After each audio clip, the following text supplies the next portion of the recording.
Ako. Ako si Francisco Balagtas at kayo ang aking mga apo.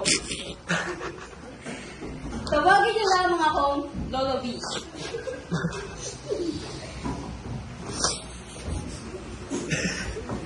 Halika kayo at makinig sapagkat Philippines, ulitin natin.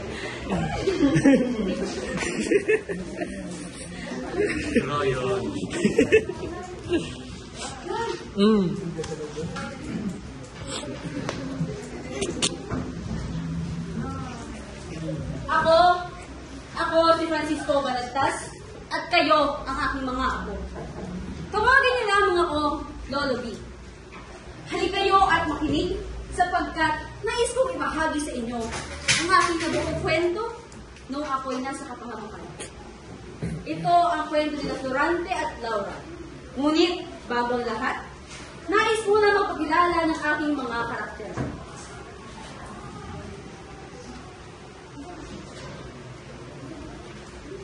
Iboy Vergara bilang Alfonso.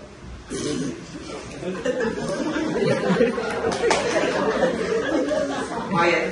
Ako sa Sabado Nicolas Chaya, ang inyong Florante. Ako ay Laura. Ako pala si Eric Clarida.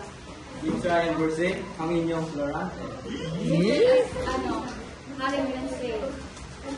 Simulan na natin ang kwento. Sa isang gubat malapit sa Kareang Albania, matatagpuan isang malaadois na lalaki na nakatali sa malaking puno.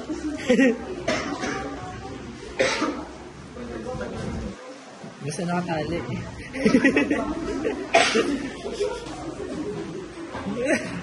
May liyo.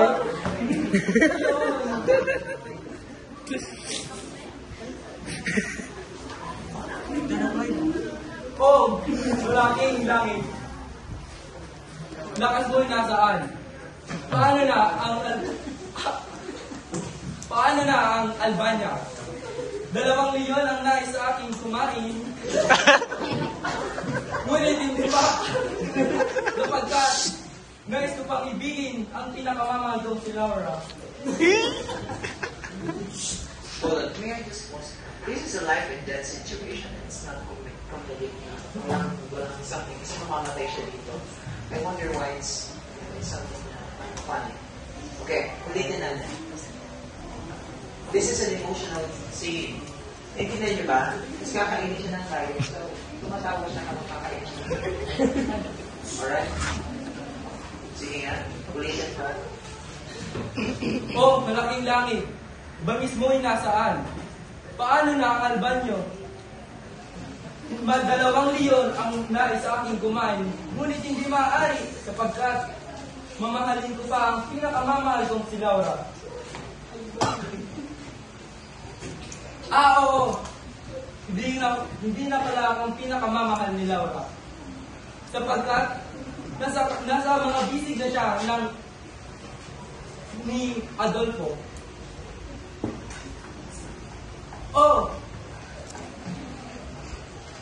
Malaking langit. Malaking langit, dingin mo ang aking hiling.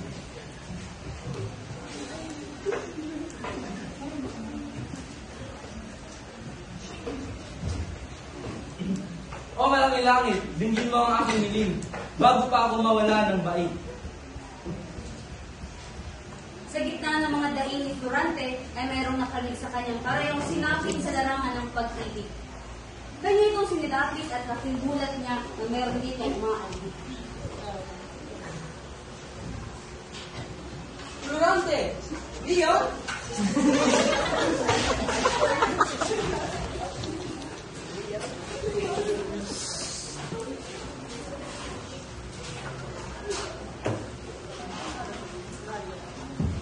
Laura?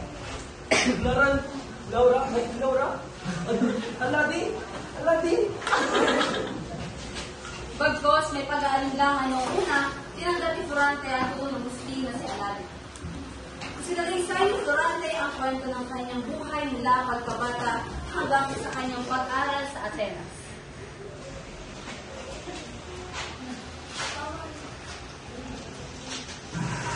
Ano? Wala na ang aking ina? Guro, kailangan bumalik sa Albania para sa aking pamilya. Sige, pinapayagan kita. Dalhin mo ang iyong pamangkin na si Fernando upang samahan ka sa iyong paglalakbay. Maraming salamat, aking guro. Mag-iingat ka kay Adolfo. Maraming salamat. Nang makarating sa Albania ay iginala ni Duque Briseo ang kanyang anak kay Haring Linceo. Ipinadala naman ng hari si Durante sa Crotona, ang bayang pinagmulan ng ina ni Durante. Dahil ito ay sinakop ng mga Moro.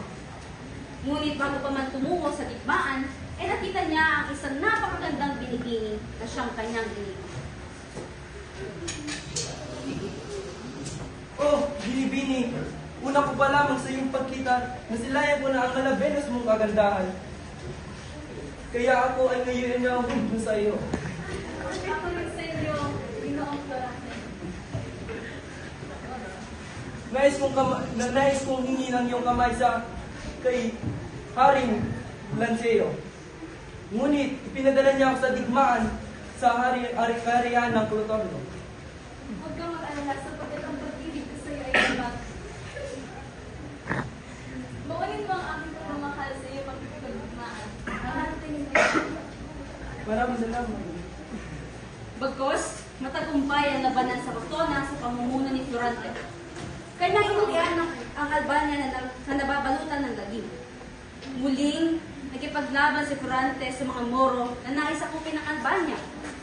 Katulad ng dati ay matagumpay itong naitabok ng hukbo ni Florante, dahilan kung bakit ipinagdiwang ng buong Albania ang kanyang kagitingan. Subalit, kadapwat, pero sa gitna ng kasiyahan ay nagipag-ugnayan si Adolfo sa mga Moro upang manlalakay muli. Hindi ako makapapayag na masaya si Florante. Muling umalis sa mga hukbo ni Florante upang itaboy ang mga mananakop sa bayad-bayad. Nang nasa Etolia siya, ay nakatanggap siya ng liham na pinauuwi siya ni Haring Linceo ng mag-isa. Haring Leo,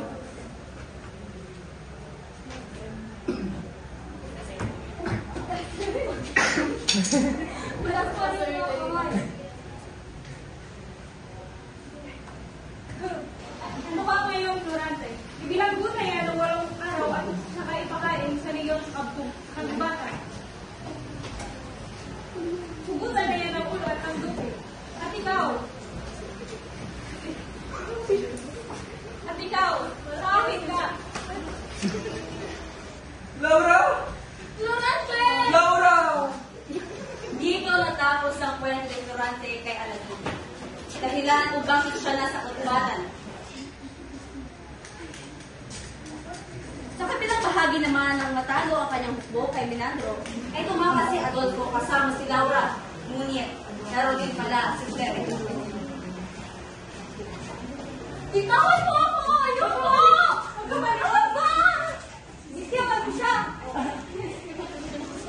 Mula sa kanilang piling ay narinig sila ng dalawang binata, kung kaya't sila ay labis na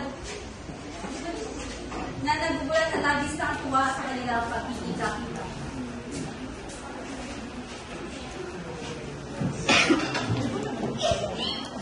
Mary, ang mahal ko! Laura! Dahil wala nang bastardong si Adolfo at iniligtas sila ng Menandro sa kagubatan,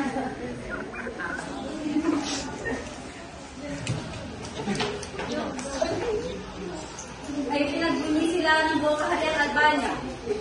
Ikinasal ang apat kasabay ang pagtanghal kina Florante at Laura bilang bagong hari at reyna ng Albania.